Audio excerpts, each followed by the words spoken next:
Dear students, today we discuss the new topic instantaneous velocity. Instantaneous means तात्कालिक velocity means किसी particular time पर कोई object move कर रहा है तो उस समय पर उसकी जो वेलोसिटी होती है उसको हम इंस्टेंटेनियस वेलोसिटी कहते हैं। इसकी डेफिनेशन है the velocity of an object at a particular instant of time or at a particular point of its path is known as instantaneous velocity. Means object जब किसी पर्टिकुलर पॉइंट से गुजर रहा है, जैसे किसी स्टेशन से गुजर रहा है, तो वहाँ से गुजरते समय उसके व्हीकल की इस ऑब्जेक्ट की वेलोसिटी क्या है उसको इंस्टेंटेनियस वेलोसिटी कहते हैं। या किसी समय विशेष पर कि 1 बजे 2 बजे 3 बजे 3:30 बजे जब ऑब्जेक्ट मूव कर रहा था तो उस समय उसकी वेलोसिटी क्या थी, तो उसको इंस्टेंटेनियस वेलोसिटी कहा जाता है। इसको हम कैसे डिस्कस करते हैं, देखिए। If x and x dash are the displacement of the object in time interval t and t dash, then average velocity of the object, average velocity पीछे भी हम पढ़ चुके हैं, कैसे लिखते हैं, डिस्प्लेसमेंट अपॉन टाइम, तो x dash minus x upon t dash minus t. If x dash minus x is equal to delta x and t dash minus t is equal to delta T, this is the change in displacement, this is change in time, तो उसको हमने delta से represent कर दिया। Delta यहाँ पर small change को represent कर रहा है। तो एवरेज वेलोसिटी की वैल्यू क्या रख सकते हैं, यहाँ रखेंगे delta x upon delta t, हमारी इक्वेशन नंबर 1 आ गई।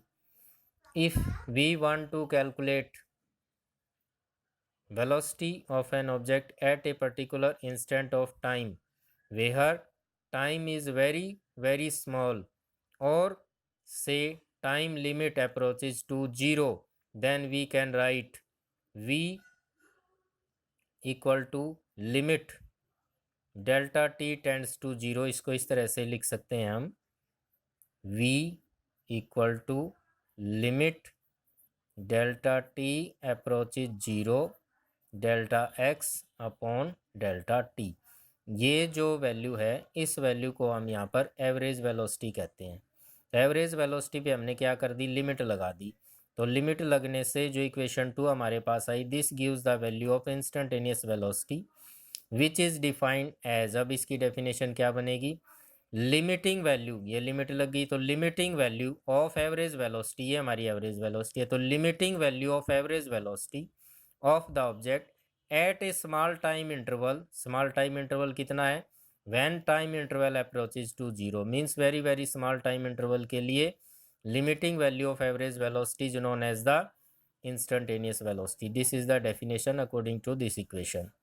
तो लिमिट, ये क्वांटिटी हमारे पास होगी, limit delta t approaches 0 delta x by delta t is known as a differential coefficient of displacement. तो हमारे पास ये जो वैल्यू आ गई, limit delta t tends to 0 del by del t, this term is known as differential coefficient.